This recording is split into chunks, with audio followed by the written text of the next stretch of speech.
This presentation is about Modern Languages webquests, or more specifically, Modern Languages and Google Street View mysteries, and Moodle. The inspiration for it is Vincent Everett, Head of Languages at Northgate High. And my connection is that before I started working for Moodle HQ, I worked for 28 years as a languages teacher at Our Lady's Catholic High School, Preston. And in the last few years, I was also given a few lessons of geography. A few years ago, I had a rather challenging experience of being given a Year 9 special needs class of about 8 disaffected boys and a couple of girls, and I was given them for geography and French, which was quite difficult because we saw each other 5 times a week, and they would sometimes come in and say to me, "Miss, is this geography or French?" Or even more often, "Miss, are we doing anything good today?" And as we approached May and they'd all decided that they were going to drop French and geography, I began to wonder what on earth can I do with these pupils.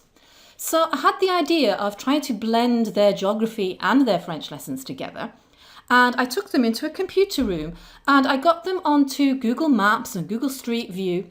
And I gave them some tasks going on a tour around Paris just to find out something about the different landmarks. Now, there wasn't actually any French involved in that, but I did think, well, it is French culture, so I could justify it in that way. And they were using ICT and they were doing a little bit of geography, navigating around Paris.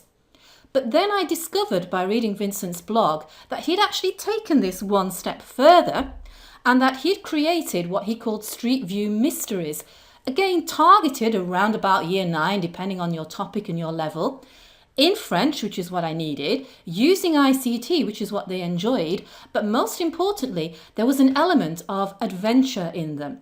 And he'd actually created some little mysteries by going and finding people and landmarks in a particular area of France, for example, Blaru, and then making up a story about them. In the one called Mystère à Blaru, for example, you have to imagine you're a Secret Service agent being sent to the Normandy commune of Blaru to investigate a potential security threat to a retired spy called André Gide. There is an in-joke if ever there was one. And this was actually done, or this is done, as a classroom exercise, and the children navigate around Google Street View, they find some clues, they work together on dialogues to try to solve the mystery. But then, putting on my Moodle hat, I thought, actually, if you make this a course in Moodle, you can have everything that Vincent has, all of the advantages, plus you can actually set it as an individual homework. You could use it as independent work because if it's all set up as a Moodle course, you could then say to the student, right, go and do this on your own, maybe as some extension work. Or it would also very suitably be used as cover work. If you were absent for whatever reason, a cover supervisor would just have to say to the class, if you book a computer room, okay, go to the Mystère à Blaru course and do this. And you could probably do this in around about 45 minutes. And so this is what I did, and here's a quick view of the course. So Mystère à Blaru, and once the children log in and they're given the instructions, they're then taken directly through the Moodle course to the commune of Blaru on Google Maps, and they have to find some landmarks. So I am basically using Vincent's paper version and transferring it into Moodle. So once they've found, for example, going around Street View of Blaru, the telephone box, a suspicious looking van, they tick them off using checkboxes. This is activity completion. This course uses both completion tracking and conditional activities because it will reveal other activities once the students have ticked off that they've done certain tasks. So, for example, once you have found 2 men with ladders who were just randomly photographed by the Google Street View van at the time, once you tick that box, it will then open up for you a quiz including an interview. And you see the tick changes there, and then you can listen to the interview and then answer the questions. And again, I'm using Vincent's questions and Vincent's transcript. I didn't have a native French speaker, so it's just Mr. Moodlefairy and myself doing the interviews, but it's okay. Once they've gone through them, there are several quizzes of several interviews that you, the secret agent, do.